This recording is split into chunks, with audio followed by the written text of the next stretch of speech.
A afirmação de que a vida não é um problema a ser resolvido, mas uma experiência a ser vivida, sintetiza um dos pontos mais provocativos do pensamento de Alan Watts. À primeira vista, essa ideia pode parecer simples, quase óbvia. No entanto, quando examinada com atenção, ela revela uma crítica profunda à forma como a cultura ocidental estruturou sua relação com a existência. Desde cedo, somos condicionados a encarar a vida como uma sequência de desafios a serem superados. A escola nos ensina a buscar respostas corretas, o trabalho nos exige eficiência e resolução de problemas, a sociedade valoriza planejamento, controle e resultados. Nesse contexto, a mente passa a operar como uma ferramenta de análise constante, sempre tentando ajustar, corrigir e otimizar a realidade.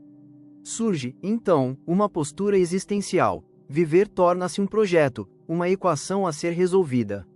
O problema, segundo Watts, é que essa abordagem pode ser adequada para lidar com questões técnicas, construir uma ponte, resolver um cálculo, organizar um sistema, mas se torna profundamente inadequada quando aplicada à própria experiência de estar vivo.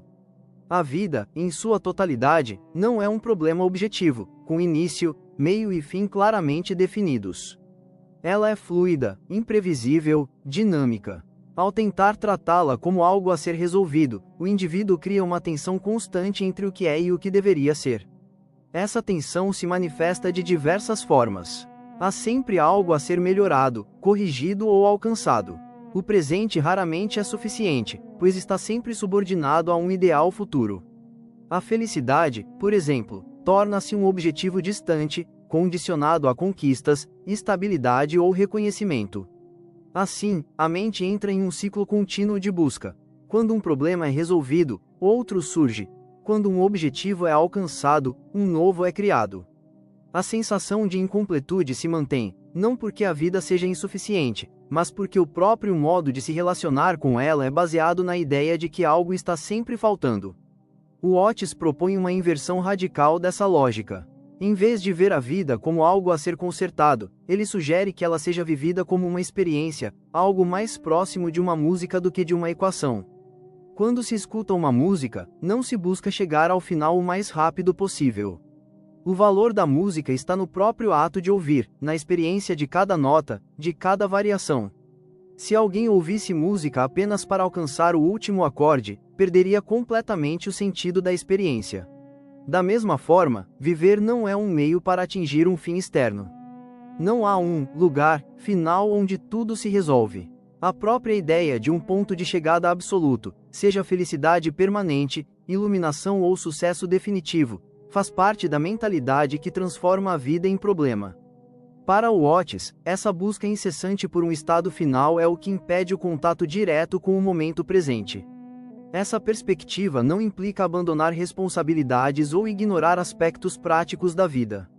Trata-se, antes, de uma mudança na qualidade da atenção.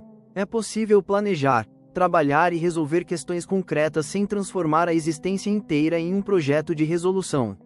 A diferença está em não confundir os problemas específicos com a totalidade da vida. Quando essa mudança ocorre, algo fundamental se transforma na experiência subjetiva. O impulso de controle diminui. A necessidade de entender tudo, de prever tudo, de garantir resultados, perde sua centralidade.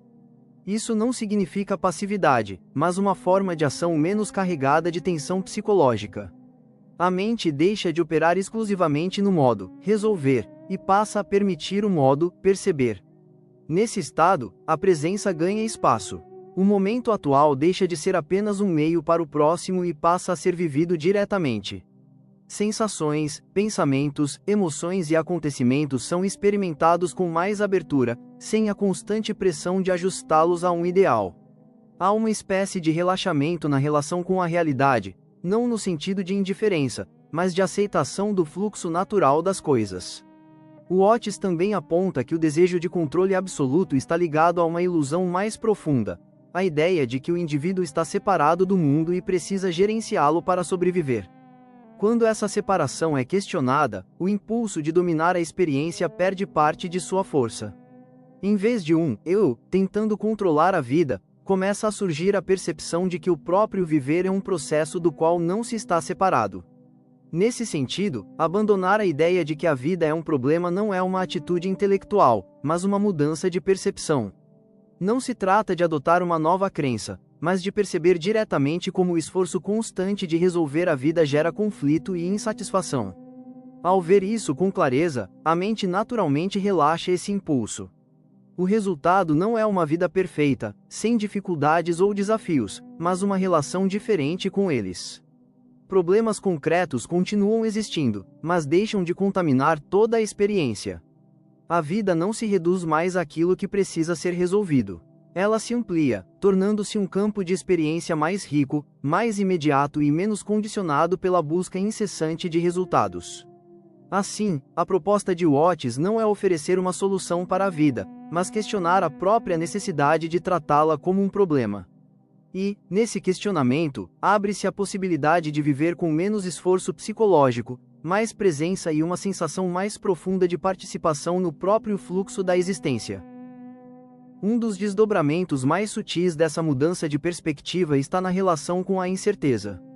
Quando a vida é tratada como um problema, a incerteza é vista como uma ameaça, algo que precisa ser eliminado por meio de planejamento, previsão e controle. No entanto, quando a vida é compreendida como experiência, a incerteza deixa de ser um erro no sistema e passa a ser parte essencial do próprio processo de viver.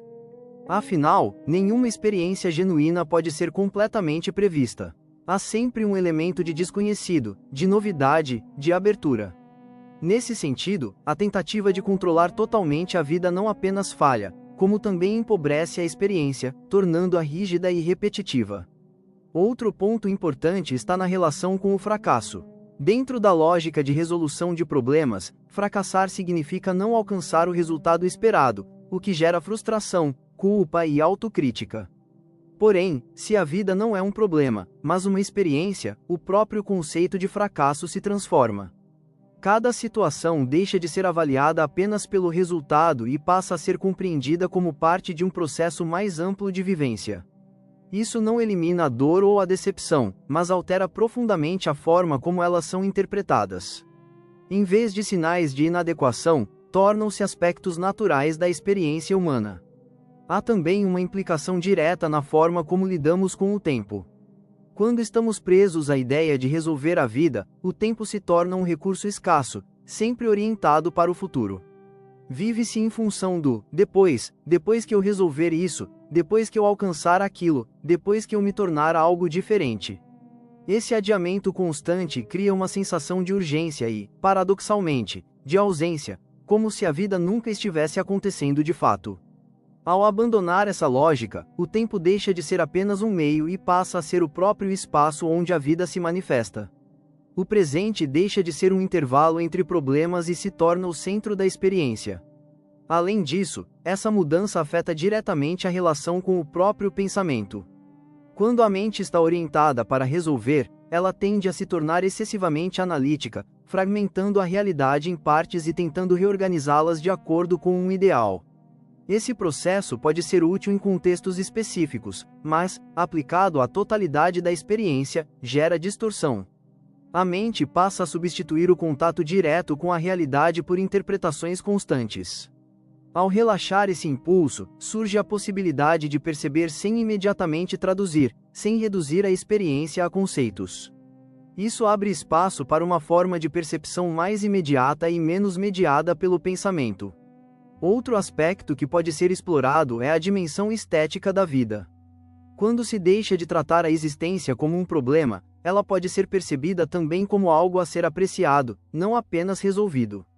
Pequenos momentos, um som, uma paisagem, uma conversa, ganham relevância não por sua utilidade, mas por sua qualidade. Isso não é uma fuga da realidade, mas uma reconexão com aspectos que frequentemente são ignorados quando a mente está ocupada demais tentando consertar a vida.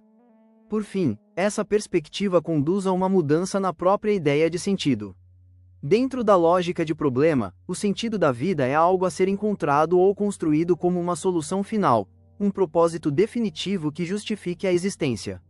No entanto, ao abandonar essa estrutura, o sentido deixa de ser um ponto de chegada e passa a emergir do próprio ato de viver.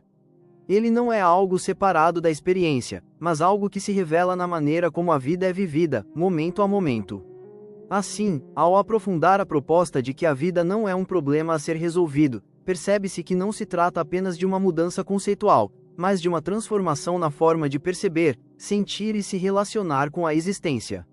É uma passagem de uma postura de controle para uma postura de participação, de análise constante para a presença, de busca por garantias para a abertura ao que é. E, nesse movimento, a vida deixa de ser um enigma a ser decifrado e passa a ser vivida como aquilo que sempre foi: um processo contínuo, dinâmico e essencialmente experiencial.